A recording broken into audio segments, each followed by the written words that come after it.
Hey guys, it is Straley coming to you from my backyard. I decided that because of today's story, it might be good for us to be outside, and it has been raining so much that it's beautiful outside. Today I got outside in my yard with my kiddos, and we worked in the yard some, and it was so beautiful outside, and it was a nice break from all the rain we've had and from being cooped up inside. So today I wanted to kind of talk you parents through what was in your packet and explain the materials that I included. So outside the church portico in the tub, you'll see a tub that's plainly marked for our children's ministry for the Sunday school packets. And I was going to kind of talk you through what all you have in that packet. So the first couple of pages, of course, I'm sure you recognize this from last week, is just basically for you to read so that you'll understand the lesson and what the premise is. And then, of course, it's got an activity for you to do with your kids. And then at the back of this week's packet, you'll notice there is a prayer garden that you can cut out and create a 3D prayer garden. I included 2 copies of this page. This is kind of tricky, and I'm totally open to suggestions.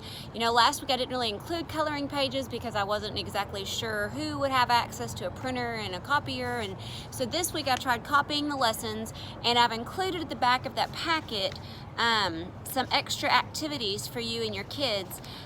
There are a couple of different activities, and we're going to talk about prayer today, so that's why you see the prayer stuff.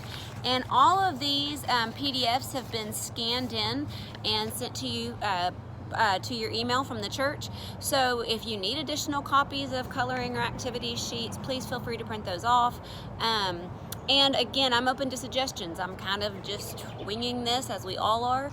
But I wanted to talk to y'all.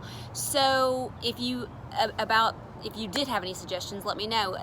Get on GroupMe. If you haven't joined GroupMe yet, please do. And if you haven't, text me, email me, however you'd like to do, so that I can make sure you're added. But we are under MUMC Children's Ministry, and that way you can find us and join up. And I'm going to try to also send these videos out through that.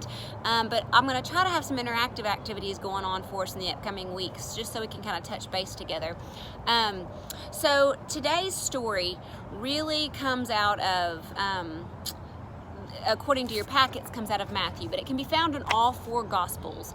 And the story is, we're getting closer to Easter, we're leading up to that time, and it's kind of hard for us to think about this, but guys, Jesus was human, just like you and me. He felt pain, he felt fear, he felt lonely, he felt sad, he felt happiness, he felt joy.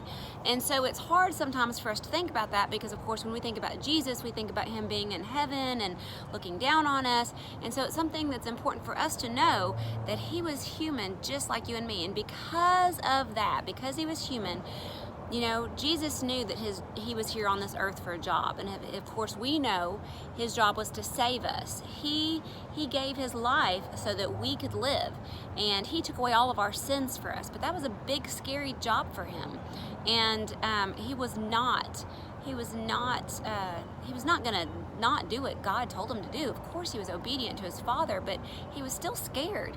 And so I started thinking, sometimes in children's time we talk about, have your parents ever asked you to do something, your teacher ever asked you to do something, and you didn't quite obey, or you didn't want to do it, but you had to do it anyway?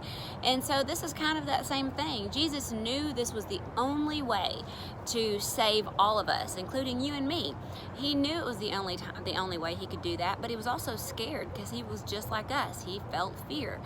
And Jesus took his disciples, and they went into the garden, and he took this time to pray. And so today, what our lesson is going to focus on is prayer and the importance of prayer. And so I have 2 different children's Bibles that I pulled. One is from Jesus Calling, Bible Storytelling, and the other one comes from the Jesus Storybook Bible. And so both of them have got beautiful illustrations, but I wanted to point out, so even though both of these stories, what do you notice about these pictures? If you look in both of these illustrations, in this one you'll see Jesus is praying, and then look, in this one you can see his silhouette. And have to tell y'all, Sam and Molly critiqued my videos last week. They said I should hold the pictures up so that you can see. So do you see Jesus praying? So both of these stories, they talk to us about how Jesus went to his knees and he begged God to help him. He said, is there not any other way that we can save people? Is there not any other way we can convince them to follow you and to live without sin? And Jesus knew the answer to that question. It's kind of like when your parents tell you, you have to eat your vegetables, and you beg and you plead and you don't want to eat your vegetables, but your parents tell you, you have to. You have to be healthy. You have to do what you're supposed to do. You have to clean your bedroom even if you don't want to. And so, just like we know, those are our jobs that sometimes we don't like to do, this was a much bigger job with so much more at stake. Jesus was preparing himself to give his life for us. And he knew that, and he was scared. I would be so scared. I can't even imagine the weight. But he sacrificed himself for us. So in this night, in this garden in which you see both of those illustrations, Jesus was begging God to give him strength and wisdom and courage to get through this. And that's exactly what he's doing. And so what I want us to think about is I want us to think about how we can trust God and how we can listen to him even when it's kind of scary. And I want to take all of my WWF kids back. The very first project we did in August, we built prayer jars and prayer sticks. And so parents, when you go collect your Sunday school packets, you'll notice that there are extra tongue depressors or prayer sticks, if you will. And we talked about that sometimes when we pray, sometimes when we talk to God, it's easy for us to get distracted.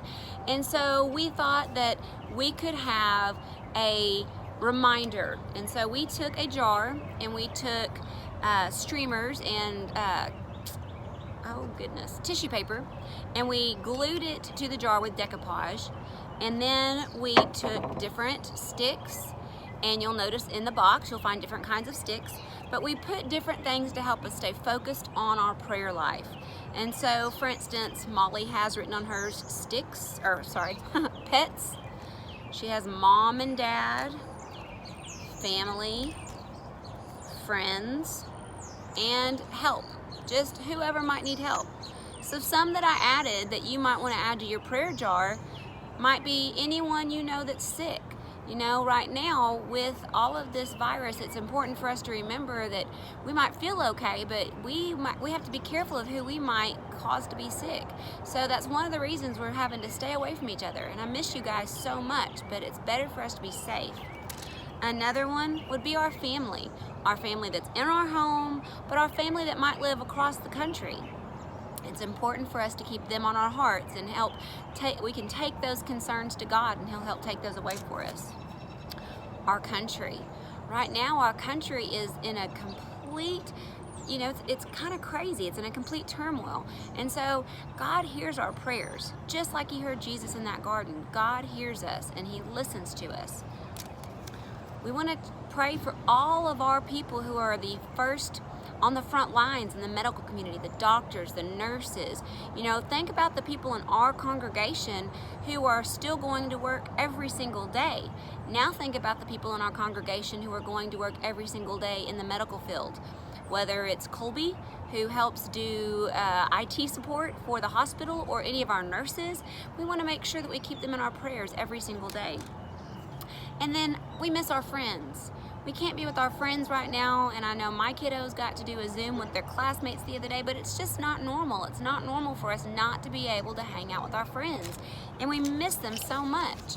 So we want to make sure that we ask God to help keep our friends safe and let them know that they're loved. So parents, I encourage you, if your kiddo was not with us for the beginning of WWF, you can do this 1,000 different ways. You can even write down your prayer concerns on little slips of paper and put it in a bowl and keep it next to your bed. Just something that serves as a visual reminder to help us stay focused, because we absolutely can trust God to take care of us. But we need to lean on God as much as we can. He wants us to. He knows that these are scary times. Just like Jesus was scared, he went to God, he took it to his Father, and he prayed for strength, and he prayed for courage, and God gave it to him, and he helped to save all of us. So I hope that you will focus on your prayers some this week. Let's focus on our prayers and let's lift them up to God, just like we see Jesus in our story lifting his concerns up to God. And enjoy these beautiful days. I know we've got rain in our forecast again soon, but enjoy a little bit of the sunshine and get out and breathe in the fresh air, and just think about what a blessing it is for us to even have this way to communicate with one another. I love you all so much.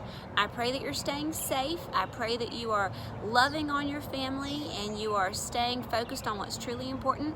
And don't forget, keep God right here. Keep Jesus in your heart. If you stay focused with him as your number one, you're going to be okay. All right? I love you all so much, and I will be sending out more information soon. Take care.